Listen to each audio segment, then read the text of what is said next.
suis là pour vous parler de notre nouveau venu, le spectromètre de masse, appelé intimement le MALDI-TOF. Un appareil qui va nous servir à améliorer la précision de nos diagnostics bactériens, mais surtout la rapidité avec laquelle on va les produire. C'est quoi l'impact du MALDI-TOF sur tous les utilisateurs de la grappe?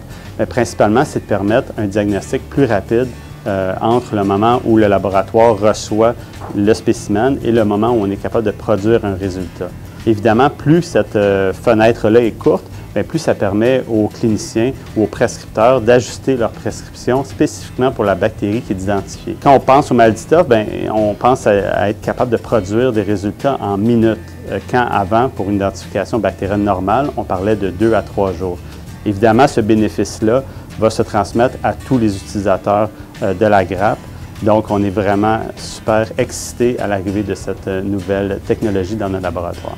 La technologie MALDI-TOF qu'on implémente au laboratoire avec l'appareil VITEC MS, c'est en fait un spectromètre de masse. Pour faire l'identification, on prend le micro-organisme inconnu qu'on dépose sur une petite lame sur laquelle on ajoute de la matrice. Une fois que c'est sec, on met la lame à l'intérieur de l'appareil et en quelques minutes, l'appareil va aller bombarder avec un rayon laser la cible et va aller créer des petites particules qui vont être mises dans un champ électrique. Ces particules-là, une fois ionisées dans le champ électrique, vont créer ce qu'on appelle un spectre de masse, qui est unique pour chacun des micro-organismes.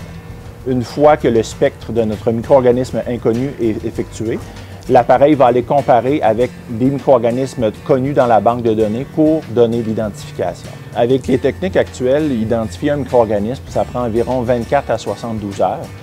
Avec le MALDI-TOF, on parle de quelques minutes pour faire l'identification d'un micro-organisme.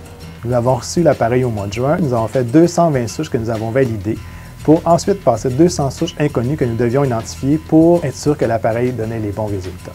Nous sommes en train de former le personnel pour apprendre comment faire fonctionner l'appareil et ensuite nous irons l'implanter sur les bancs de travail pour que chaque personne puisse faire elle-même ses identifications de bactéries.